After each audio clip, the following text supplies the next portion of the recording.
با سلام و درود. من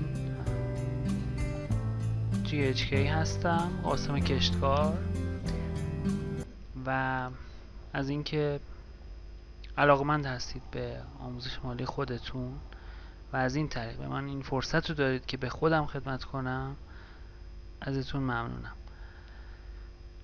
در ابتدا فرض من بر این هستش که شما به طور موفقیت آمیزی تونستید بازی رو روی رایانتون نصب کنید و آیکون مسیر سریع بازی هم روی دسکتاپ میبینید.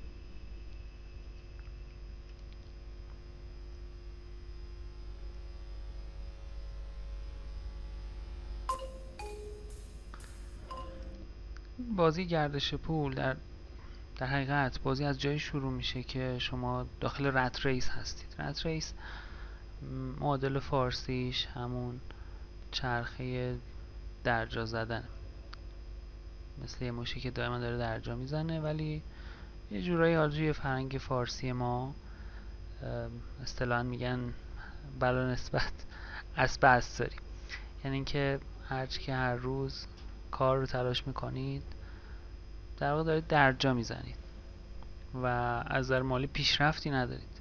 حالا توی بازی که شاید انجام بدید اینو معنیش بهتر درک میکنید و اینکه جورایی برده پول هستیم تا زمانی که توی رت ریسیم.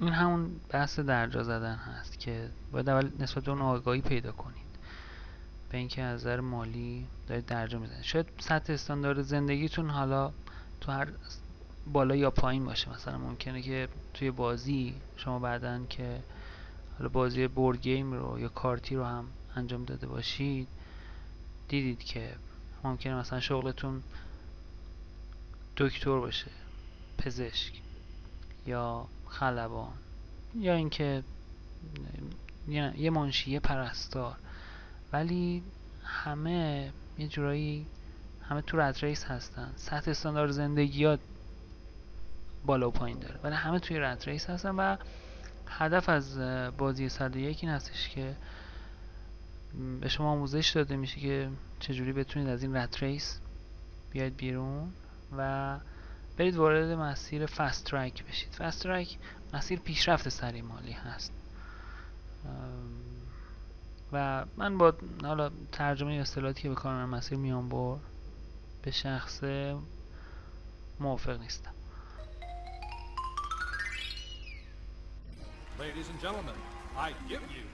بازی از جایی شروع میشه که شما فارغ التحصیل شدید، مدرک دانشگاهی گرفتید و وارد بازار کار میشید.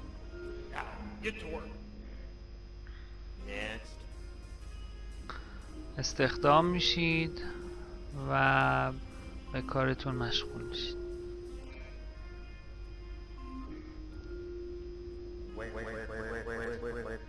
مواقع کارمندان یه سری کارهای تکراری روزانه انجام میدن.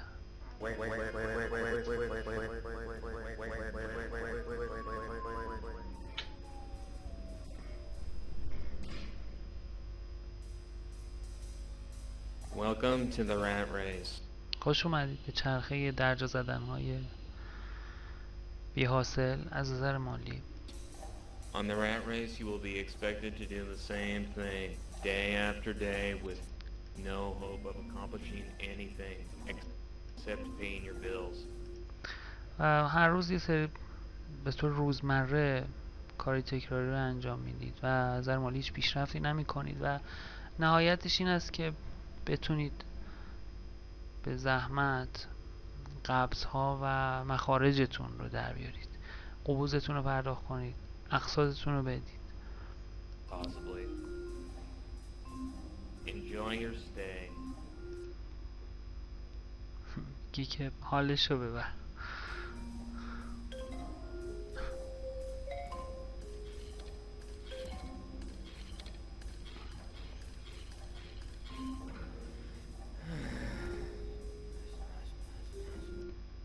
و این ردی رد یه جورایی نماد منتر یا مشاور یا پیشکسوت شماست، کسی که به شما راهنمایی میکنه تا بتونید از این رت ریس، چرخه درجا زدن های بی حاصل، بیایید بیرون و وارد مسیر پیشرفت سریع مالی بشید.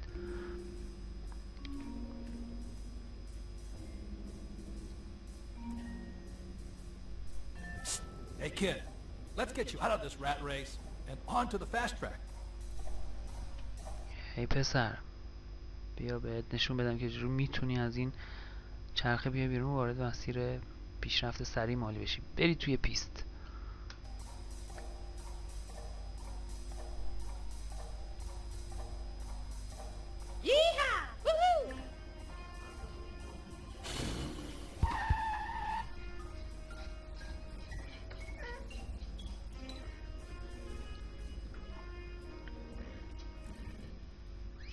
و اینجا بعد از وارد شدن توی پیست یا مسیر پیشرفت سریع مالی، در نهایت به رویایی که انتخاب کرده بودید میرسید. مثلا رویای این شخص شاید یه خونه یه علاقی دنج آرام بوده و انجام ماهیگیری.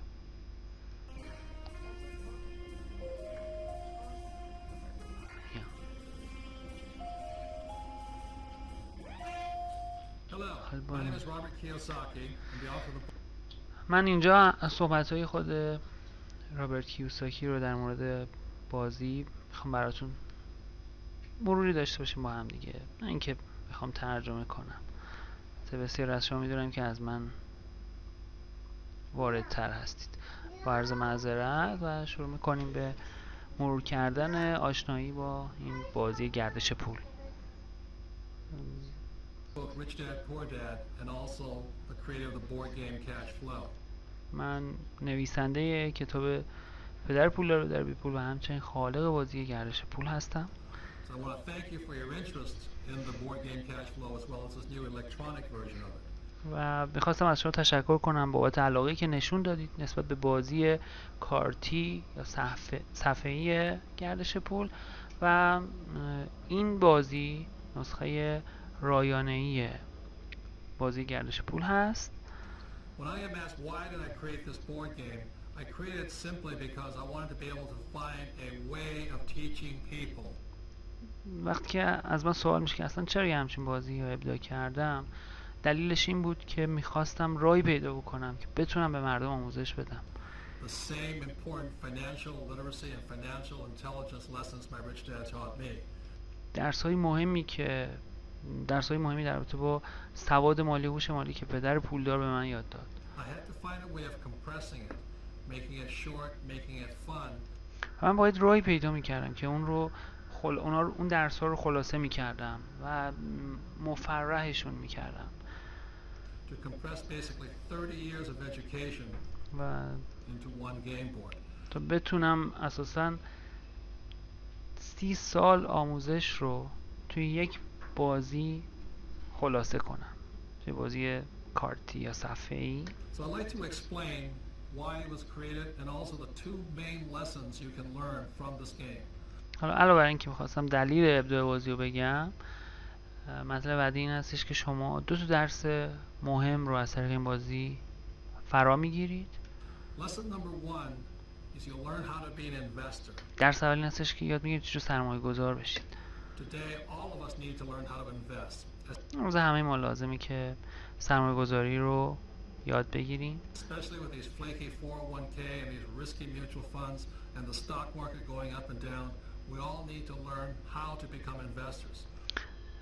خصوصا با توجه به نیاز به داشتن یه برنامه بازنشستگی مثل 401k داخل آمریکا و همینطور با توجه به نوسانات افت و خیزهای شدید بازار سهام، همه ما نیاز هست که بریم به سمت اینکه سرمایه‌گذاری رو یاد بگیریم.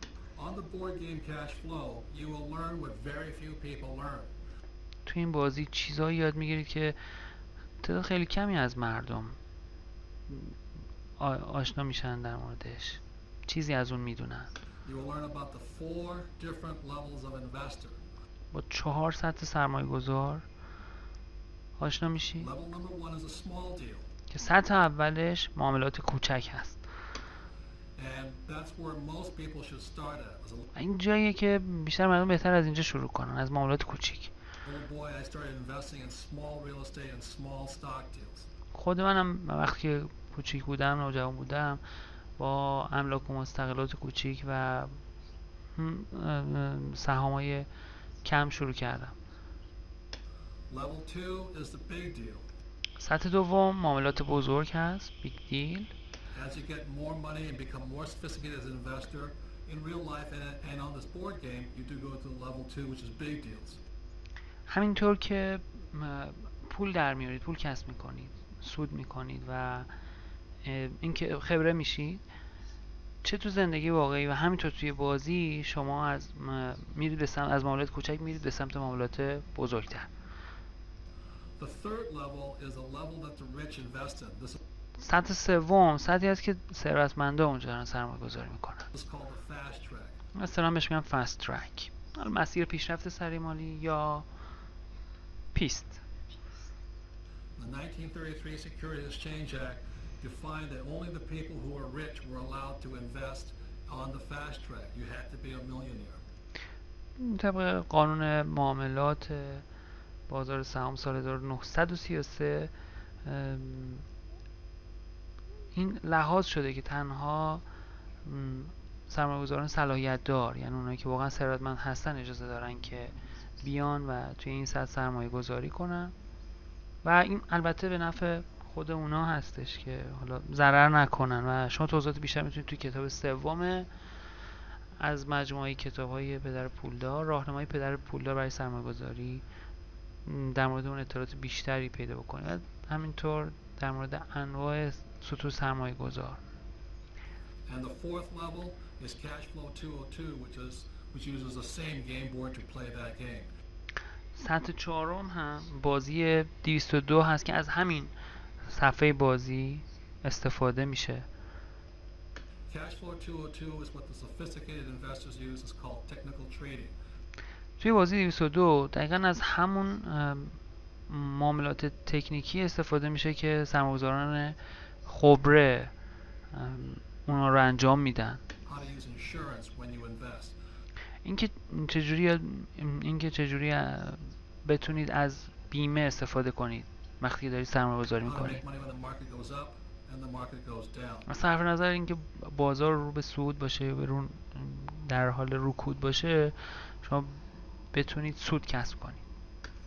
So those are the 4 basic lessons about investing you will learn by playing this game. بنابراین اینا 4 تا سطح سرمایه‌گذاری بودن که از طریق بازی با اونها آشنا میشید توی این بازی.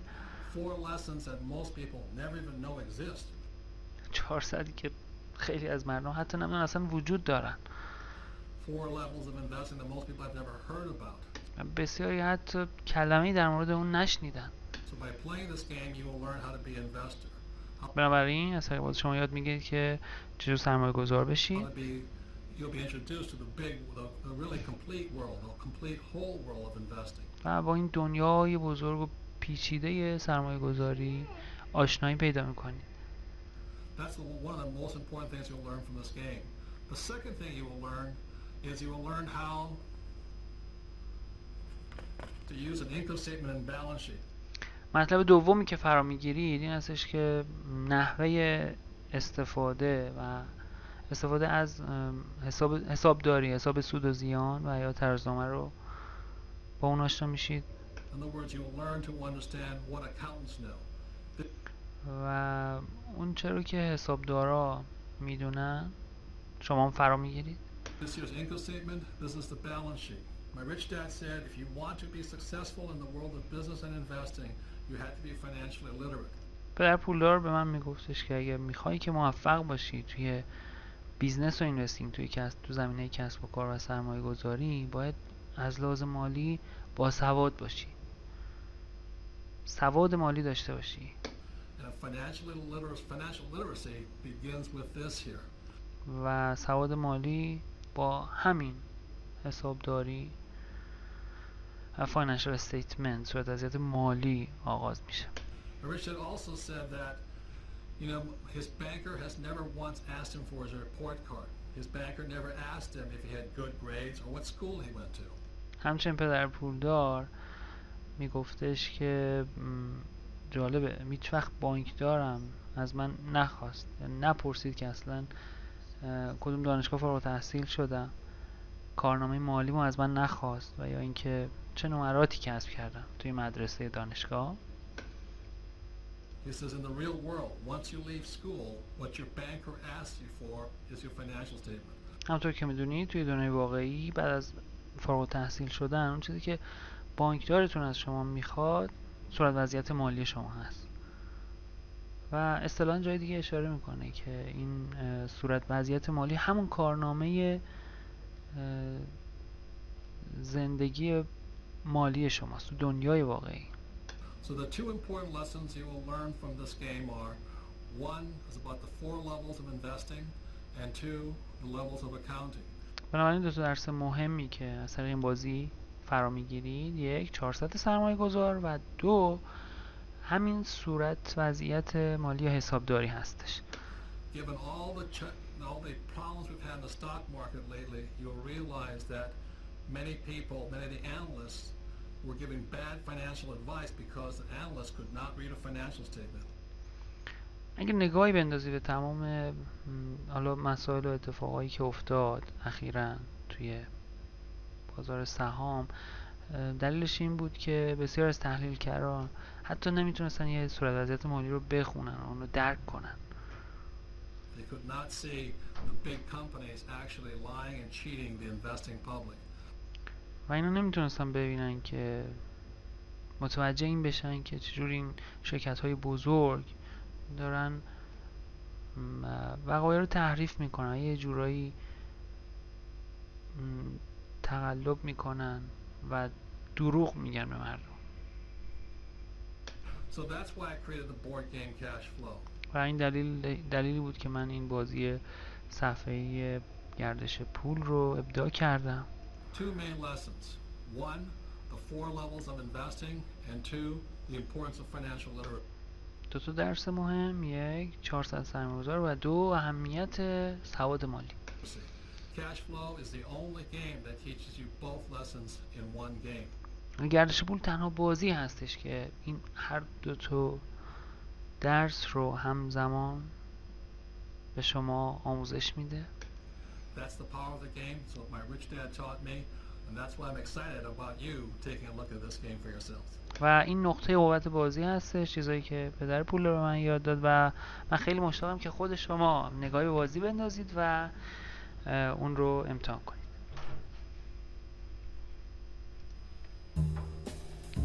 و حالا برای شروع بازی این قسمت من شروع کنم. منوی اصلی بازی از این قسمت ها شروع شده. Learn to Play که آموزش بازی هستش، به ما یاد میده از طریق یک توتوریال یا یک فایل ویدیو آموزشی توسط ردی رد و تیمیتی ترتل به ما یاد میده که چجوری آشنا بشیم بازی رو انجام بدیم. سینگل پلیر گیم این هستش که وقتی که شما میخواید تنهایی بازی رو انجام بدید، البته میتونید بازیکن‌های کامپیوتری رایانه‌ای رو هم اضافه کنید به بازیکن. لود گیم برای این هستش که اگه بازی قبلا انجام دادید و سیوش کردید، حالا بتونید اون رو لود کنید و دوباره ادامه بازی رو انجام بدید. مولتی پلیر گیم برای بازی چند نفره هستش از طریق اینترنت. بعضن البته این امکان هست برای شما که بتونید بازی به صورت آنلاین و اینترنتی بازی کنید. شماتیک بازی چیزی حدود 1 سال هست که تغییر کرده، کشف کلاسیک به صورت گرافیکی شده، ولی قبل از اون یه چیزی تو مایه های همین شماتیک بازی گردش پول به همین شکلی که دارید شما آفلاین بازی میکنید بودش. الان هم میتونید مجانی آنلاین از طریق سایت ریچ دد نیست شما این بازی رو انجام بدید. هات سیت مولتی پلیر این هستش که به صورت آفلاین و با دوستاتون چند نفره بازی کنید. رابرتس ویدیو تیپس نکاتی هستش که رابرت از طریق فایل ویدیویی بهتون آموزش داده میشه. آپشن‌های بازی هم در مورد حالا کنترل و تنظیمات بازی هستش و اگزیت هم برای خروج از بازی.